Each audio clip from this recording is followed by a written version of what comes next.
दुनिया लगातार अस्थिर परिस्थितियों से गुजर रही है।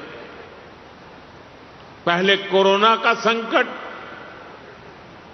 फिर वैश्विक आर्थिक चुनौतियां और अब पश्चिम एशिया में बढ़ता तनाव। इन सारी परिस्थितियों का असर लगातार पूरी दुनिया पर पड़ रहा है और भारत भी इससे अछूता नहीं है। अगर कोरोना महामारी इस सदी का सबसे बड़ा संकट थी, तो पश्चिम एशिया में युद्ध से बनी परिस्थितियां इस दशक के बड़े संकटों में से एक है। जब हमने मिलकर कोरोना का मुकाबला कर लिया, तो इस संकट से भी अवश्य पार पा जाएंगे। सरकार भी लगातार ये प्रयास कर रही है कि देश के लोगों, देश के सामान्य नागरिक पर इन सारी विपरीत परिस्थितियों का कम से कम असर हो। लेकिन ऐसे समय में देश को जन भागीदारी की शक्ति की बहुत बड़ी आवश्यकता है। हमें भारत के नागरिक के तौर पर अपने कर्तव्य को प्राथमिकता देनी होगी। इससे पहले के दशकों में भी जब जब देश युद्ध या किसी और अन्य बड़े संकट से गुजरा है, सरकार की अपील और उस अपील पर हर नागरिक ने ऐसे ही अपना दायित्व निभाया है। आज भी जरूरत है कि हम सब मिलकर अपना दायित्व निभाएं, देश के संसाधनों पर पड़ने वाले बोझ को कम करें। आप भी जानते हैं कि भारत कितने ही उत्पादों को मंगाने के लिए लाखों करोड़ रुपए की विदेशी मुद्रा खर्च करता है। इसी समय विदेश से आने वाले उत्पादों की कीमतें भी आसमान छू रही है और सप्लाई चेन भी पूरी तरह तहस नहस हो चुकी है। और इसलिए देश पर यह दोहरा संकट है। जैसे बूंद बूंद से घड़ा भरता है, वैसे ही हमें हर छोटे बड़े प्रयास से ऐसे उत्पादों का उपयोग कम करना है जो विदेश से आते हैं, और ऐसे व्यक्तिगत कामों से भी बचना है जिसमें विदेशी मुद्रा खर्च होती हो। साथियों, भारत के इंपोर्ट का बहुत बड़ा हिस्सा क्रूड ऑयल है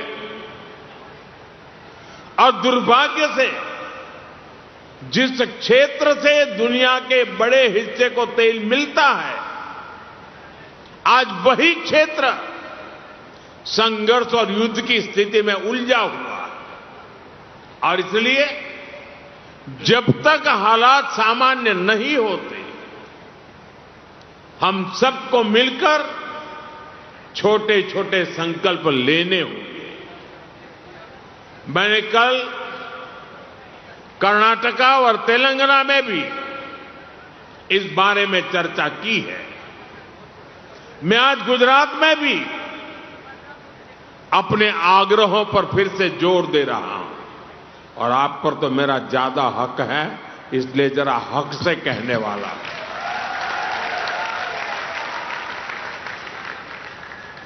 मेरी देश के हर नागरिक से अपील है, जहां संभव हो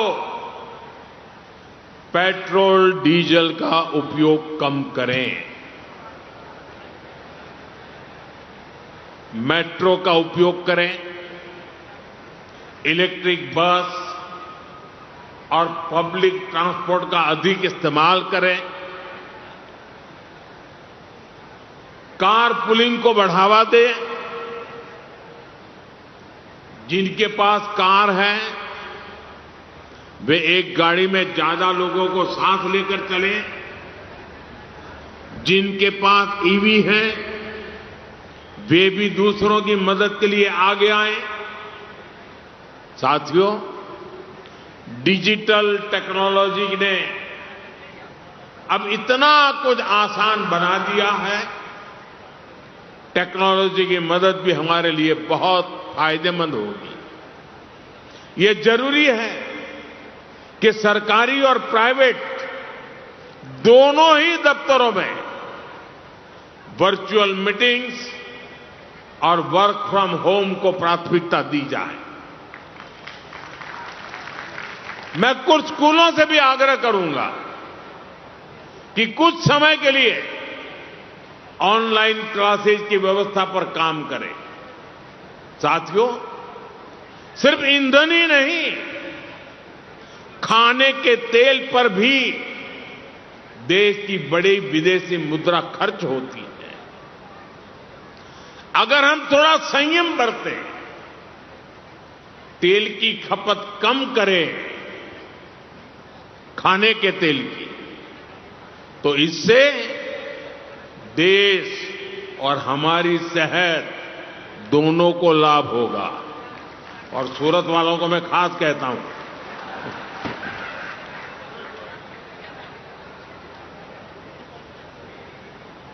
इसी तरह मैं आज समाज के सभी भाई बहनों से, मैं आपके परिवार का सदस्य हूं इसलिए आग्रह से कहता हूं, और इसमें तो आपको आगे आकर के मेरी मदद करनी पड़ेगी।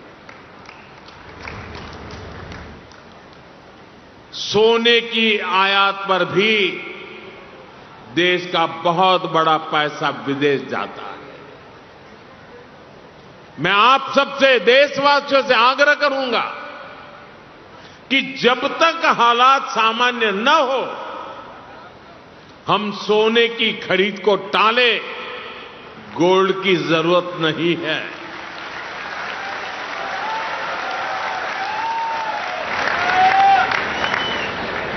साथियों, आज समय की मांग है कि हम वोकल फॉर लोकल को एक जन आंदोलन बनाएं।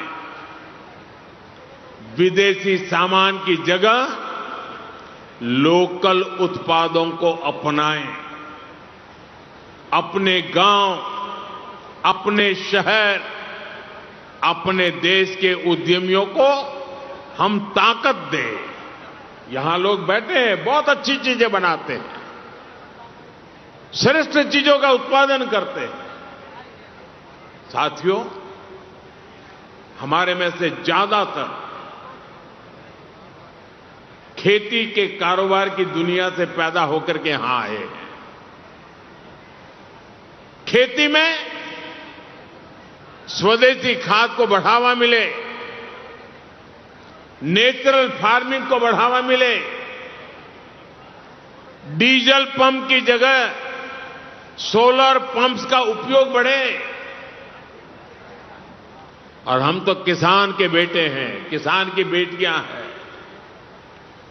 हमें अपना खेत सबसे पहले बचाना है, हमें अपनी धरती मां को बचाना है। हमें केमिकल फर्टिलाइजरों से अपनी धरती मां को मारना नहीं चाहिए। हमारे खेत को बचाना है, हमारी धरती मां को बचाना है। और इसलिए मैं आप सबसे आग्रह करूंगा कि आप अपने गांव में हर किसान भाई बहन को केमिकल फर्टिलाइजर से मुक्ति का रास्ता बताइए, नेचुरल फार्मिंग की तरफ ले जाइए। साथियों, एक और भी अहम विषय, और वो भी आप में से बहुतों को लागू होता है, बुरा मत मानना, फैशन हो गई है।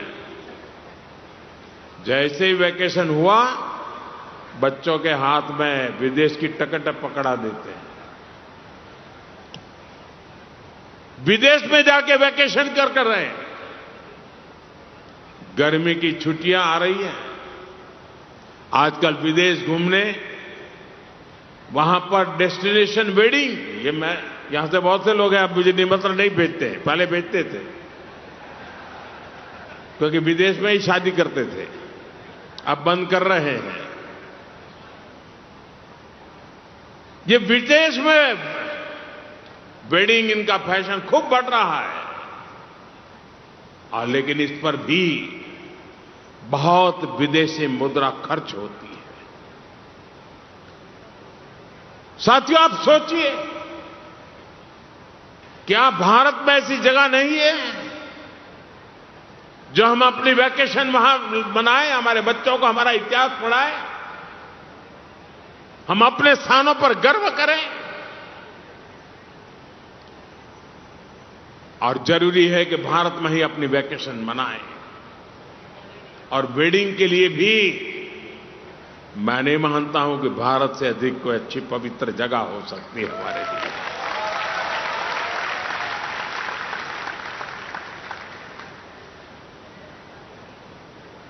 जब यहां वेडिंग करते हैं ना, तो हमारे पूर्वजों की मिट्टी भी हमें आशीर्वाद देती है। और वेडिंग के लिए भी भारत के ही अनेक स्थान है, उसको हम चुने। हमारे गुजरात में तो वैसे भी एक से बढ़कर एक स्थान है। और मैं तो आप सब पाटीदार भाइयों को तो कहूंगा, आपको तो अब शादी स्टैच्यू ऑफ यूनिटी वहीं पर जाके करनी चाहिए। आपकी हर शादी में सरदार साहब खुद आशीर्वाद देने के लिए मौजूद रहेंगे। और वहीं पर आपने, जैसे हरिद्वार ऋषिकेश में आप शांति के लिए जगह बना रहे हैं ना, वैसे ही आप स्टैच्यू ऑफ यूनिटी में शादी के लिए जगह बना दीजिए। मैं पंकज भाई को कहूंगा उसके लिए भी कुछ करें।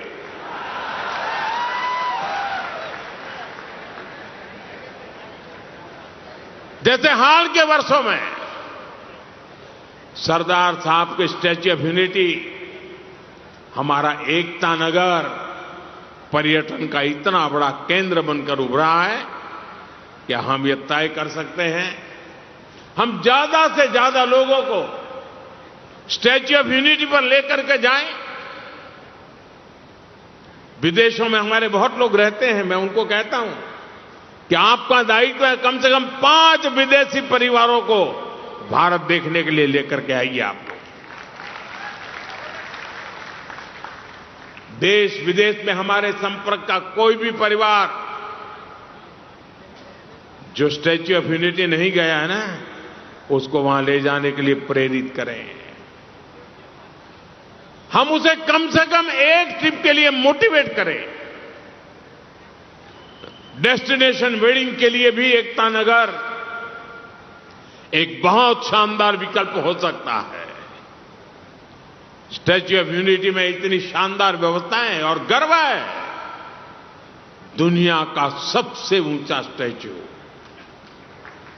वो भी सरदार वल्लभ भाई पटेल का।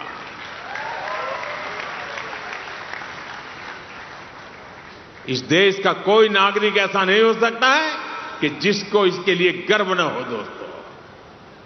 और मैं आपसे आग्रह करता हूं, आप सभी इसका फायदा उठाइए, इसका लाभ उठाइए। साथियों, ये मैंने छोटे छोटे प्रयास आपको, कोई मुश्किल काम नहीं बताया आपको, लेकिन आप मान के चलिए, ये छोटे प्रयास भले लगते सकते हो, लेकिन छोटे प्रयास भी जब 140 करोड़ लोग एक साथ संकल्प लेते हैं, 140 करोड़ लोग एक कदम आगे बढ़ते हैं इस दिशा में, 140 करोड़ कदम देश आगे बढ़ता है। तो वही छोटे प्रयास राष्ट्र की सबसे बड़ी ताकत बन जाते हैं। और इसलिए फिर एक बार हमें एकजुट होना होगा ताकि ये संकट किसी भी तरह हमारी प्रगति को, हमारे विकास को प्रभावित न करे। मुझे विश्वास है हम सब साथ मिलकर इन संकल्पों को पूरा करेंगे और देश को मजबूती देंगे।